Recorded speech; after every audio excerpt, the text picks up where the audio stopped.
Halo semua, saya Elisa BRS Depari, peserta Letsar CPNS BPPK Ciloto tahun 2022, golongan 3, angkatan 1, kelompok 1. Kali ini saya akan membahas tentang analisis isu aktual di instansi. Saya berasal dari instansi Rumah Sakit Jantung dan Pembuluh Darah Harapan Kita. Adapun isu aktual yang saya temui, yang pertama, kurangnya kepatuhan keluarga pasien dalam mematuhi aturan pendamping pasien dirawat inap. Yang kedua, waktu kepulangan pasien di atas jam 12. Yang ketiga, penggunaan safety box yang belum sesuai SOP.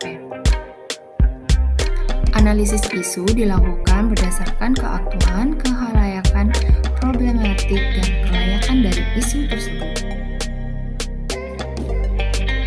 Dengan menggunakan teknik HPL, kesimpulan yang dapat diambil dari isu yang saya temukan bahwa kurang kepatuhan keluarga pasien dalam mematuhi aturan pendamping pasien dirawat inap tidak layak untuk diangkat. Untuk isu waktu kepulangan pasien di atas jam 12 layak untuk diangkat. Penggunaan safety box yang belum sesuai SOP layak untuk diangkat. Dengan menggunakan teknik USG, identifikasi isu yang dapat diangkat yaitu waktu kepulangan pasien di atas jam 12 dengan urgensi 3, seriousness 4, growth 3, dan total 10. Isu penggunaan safety box yang belum sesuai SOP, urgensinya 5, seriousness 5, growth 4, totalnya 14. Dari teknik USG ini didapatkan peringkat isu bahwa peringkat 1 yaitu isu penggunaan safety box yang belum sesuai SOP. Dengan menggunakan teknik Fishman dapat ditemukan penyebab dari penggunaan safety box yang belum sesuai SOP, yaitu dari segi sistem bahwa tidak adanya saksi yang diberikan pada petugas ruangan yang melanggar SOP. Dari skill, petugas tetap membuang sampah tajam ke safety box sekalipun sudah melebihi 3/4 bagian. Dari surrounding, produk sampah benda tajam semakin meningkat. Supplier, kurangnya petugas yang mengawasi kepatuhan penggunaan safety box, sehingga dapat menyebabkan isu penggunaan safety box tidak sesuai dengan SOP. Dampak dari penggunaan safety box yang belum sesuai SOP ini dapat berisiko tinggi terjadinya kejadian tertusuk jarum pada petugas kesehatan dan berisiko tinggi terinfeksi penyakit menular seperti hepatitis atau HIV. Hal ini menyebabkan derajat kesehatan dan kualitas hidup semakin menurun. Oleh sebab itu, perlu ditingkatkan kepatuhan dalam penggunaan safety box dengan benar.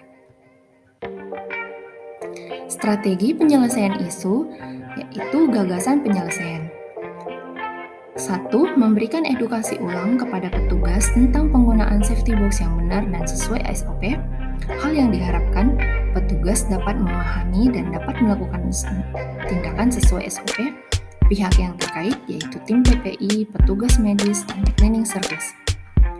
Yang kedua, memberikan sanksi atau hukuman untuk unit kerja yang tidak menggunakan safety box dengan benar. Hal yang diharapkan, semua petugas tetap konsisten menggunakan safety box dengan benar. Pihak yang terkait, tim PPI, petugas medis, cleaning service. Yang ketiga, memberikan tanda batas yang jelas pada safety box.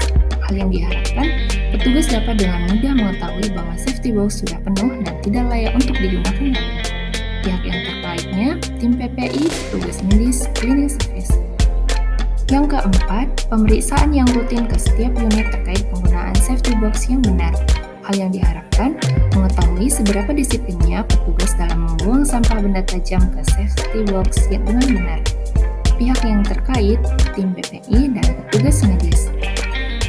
Yang kelima, membuat video sosialisasi penggunaan safety box yang benar. Hal yang diharapkan, petugas medis dapat lebih memahami dan melaksanakannya dalam pekerjaan sehari-hari. Pihak yang terkait, tim PPI, petugas medis. Sekian tentang pemaparan isu aktual di instansi tempat saya bekerja. Terima kasih.